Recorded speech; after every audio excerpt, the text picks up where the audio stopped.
der zentralen Position, nur Schwanze an der Vorsicht, dann ist es Fernkampf, er ist im Strafraum und der Tor! Tor! Für die Frankfurter Eintracht, 5:1, herrlich!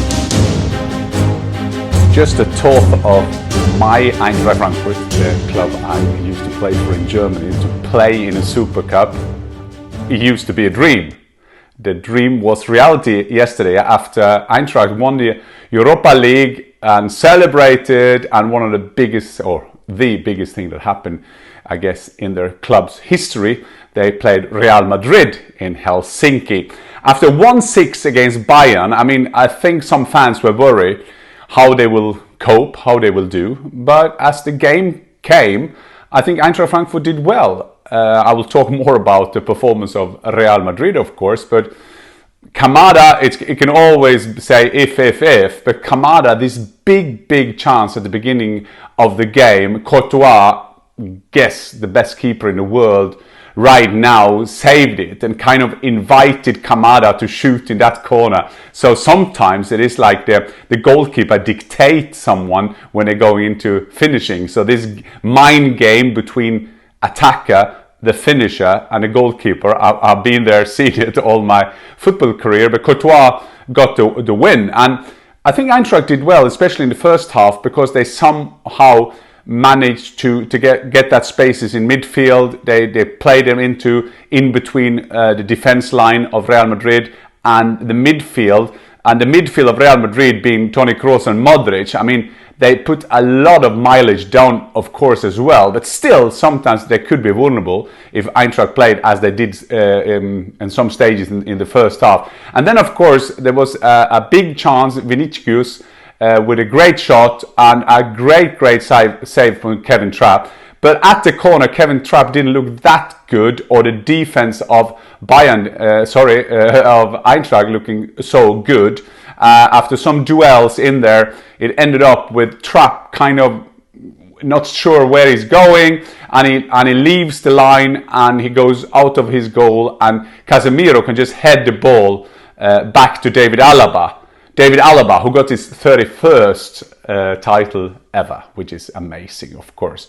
In the second half then, Eintracht tried their best, but as you can say, with Quincy Jones' son, he did his best, but I guess I did my best, but I guess my best wasn't good enough, because Real Madrid, I mean the culture at Real Madrid, this winning culture, yes, there are some aging players, Benzema, Kroos, Modric, but they are just so class. The way they just play, the way they're never stressed. I mean, it's amazing how this club keep on winning, keep on having players in who just get that DNA, that culture. Remember last season in all those games when they were behind, but never stressed, came back and eventually then winning the Champions League final. And it was typical, and I think it was good that Benzema scored again.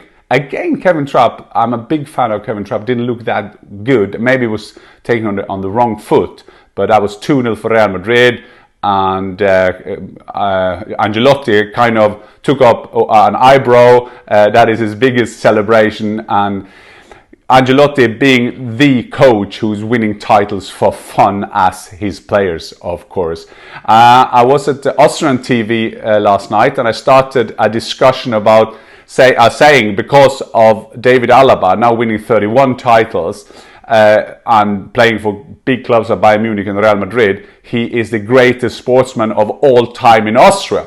Which is, of course, a discussion I guess only a foreigner could do in a country, because that is so down to emotions, experience, and interest of sport, of course. And Austria got Hermann Mayer, Thomas Muster, Hirscher, the slalom driver, Niki Lauda. I mean, this is a great sports nation.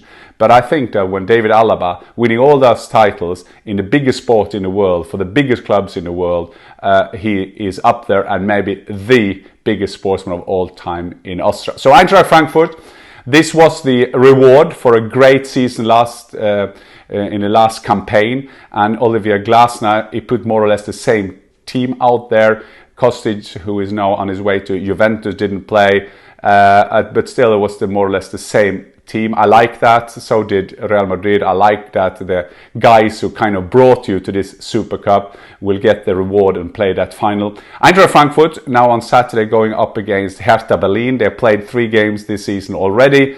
Magdeburg, they beat 4-0, then 1-6 against Bayern, and now losing against Real Madrid. But now the Bundesliga starts, because this is Hertha Berlin. This is Freddy Bobic, who used to play, used to be the head of sport at Eintracht Frankfurt, and Hertha Berlin losing that first game against Union Berlin in the derby. So this is going to be in Olympic Stadium in Berlin, a big game for both teams, because already after 1 round there are tendencies, and for Eintracht Frankfurt, for my Eintracht Frankfurt I may say, they need to stop that now, because then there will be pressure for the home game and so on and so on. But I liked what I saw yesterday. It was 10,000 fans from Eintracht coming to Helsinki. I think they had a brilliant time there, great weather, and just a great football occasion. That Eintracht Frankfurt being in the Super Cup, losing to Real Madrid. They didn't get the revenge from 1960 when Eintracht lost against Real Madrid in Glasgow, 7-3 in the Champions League final, or European Cup final as it was known at that time. Puska scored 4, Di Stefano 3, and why I do say this is that Erwin Stein scored 2, and he was in Helsinki. I met him last year, a fantastic man, a legend of the game, scoring 2 in that fantasy kind of game.